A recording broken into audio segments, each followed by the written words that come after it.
Di peristiwa lain, pemirsa, anak bunuh ayah di Tangerang, Banten hingga wanita tewas di tangan anak kandungnya di Sukabumi, Jawa Barat menjadi kasus yang mengemuka dalam sepekan. Simak rangkumannya dalam kasus utama.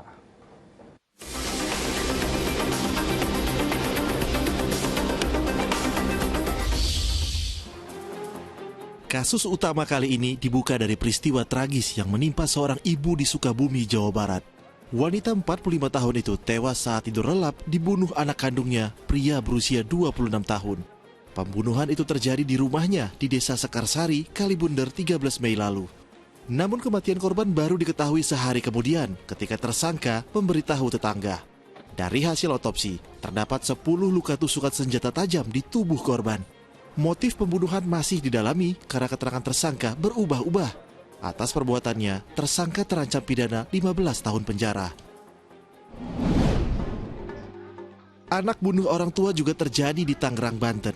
Seorang lelaki berusia 60 tahun tewas dengan luka hantaman benda tumpul di bagian kepala. Jasadnya didapati sang istri saat bangun tidur pada waktu subuh. Korban dibunuh putranya yang diduga depresi setelah ditinggal pasangan hidupnya 3 tahun silam. Dari hasil olah TKP, polisi menyita batu konblok hingga balok kayu berukuran besar yang diduga digunakan untuk membunuh korban. Sementara terduga pelaku telah diamankan guna menjalani penyelidikan dan pemeriksaan kondisi kejiwaannya. Peristiwa tragis lainnya juga dialami seorang anak balita di Tulung Agung, Jawa Timur. Bocah malang itu tewas dibunuh ayah kandungnya yang diduga depresi akibat dipulangkan dari pekerjaannya di Taiwan. Insiden tersebut pertama kali diketahui ibu korban melihat buah hatinya sudah tidak bergerak dengan posisi tengkurap di dalam kamar. Bocah 3 tahun itu sempat dilarikan ke puskesmas, namun nyawanya tidak tertolong. Belakangan terungkap, tersangka mengaku dapat bisikan gaib, anaknya adalah putra Dajjal dan harus dibunuh. Kini tersangka mendekam di balik jeruji dan terancam hukuman 15 tahun penjara. Sementara di Purbalingga, Jawa Tengah, keributan antara kakak dan adik berujung petaka. Seorang pria tewas di tangan saudara iparnya.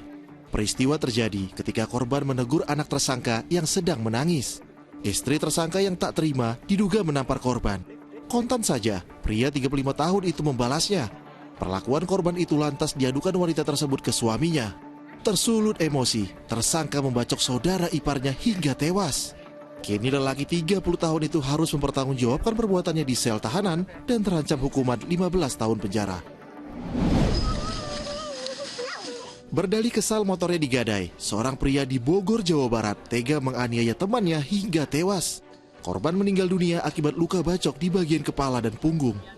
Tersangka menyerahkan diri ke polisi usai melakukan perbuatannya. Di hadapan penyidik, ia mengaku nekat karena berada dalam pengaruh minuman beralkohol. Atas perbuatannya, tersangka terancam pidana 15 tahun penjara.